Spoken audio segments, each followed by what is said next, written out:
There is no key for a bike like this from the factory, so I did look up an ignition for Kawasaki Prairie, or 450, I think, I'm not sure.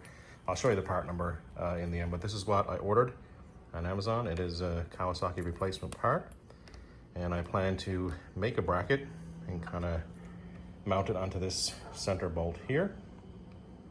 And it's just a simple 2-wire design. When the key is on, wires are joined. When it's off, wires are disconnected. So my plan is to wire into the existing wiring for the button and just separate one wire for power, so that when you press this, you get nothing until the key is on. So let's do that. Let's remove the front cover. Just release the strap right here and one nut here in the middle.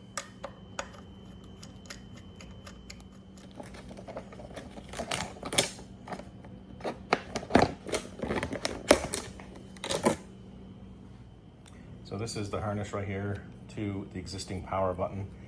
Little release here, you can let that go. So there you can see it goes up to the existing power button module. And this here is a little release on the bottom. Push on that, you can pull it off the bracket right there. And you'll be able to do some testing to see which wires are which.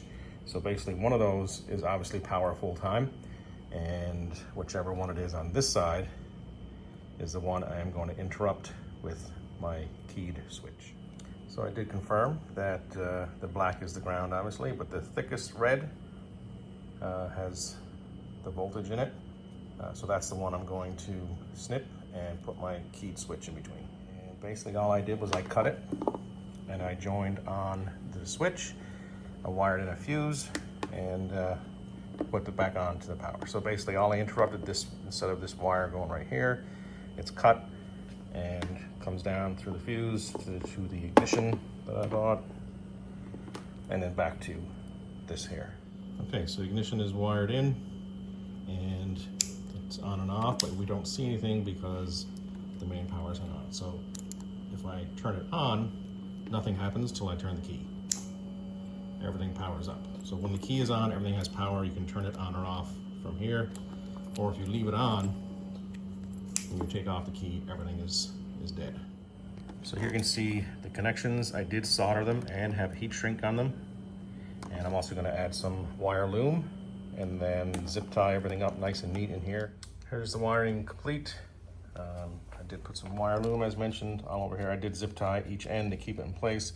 And then this I zip tied it to here to the middle, kind of keep the fuse off to the side in case I ever do need to do it, but it's highly unlikely. Here is the bracket that I made. Just a piece of scrap I had laying around.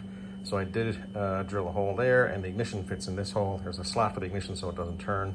I put the slot on both sides. I didn't know really which way the ignition was gonna go.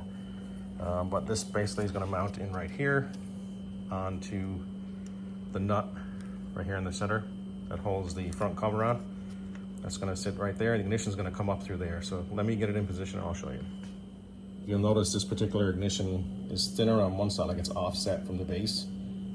It will not fit like this. I had to put it like this direction so that it fits underneath here a little bit. And let me get it in there and I'll show you.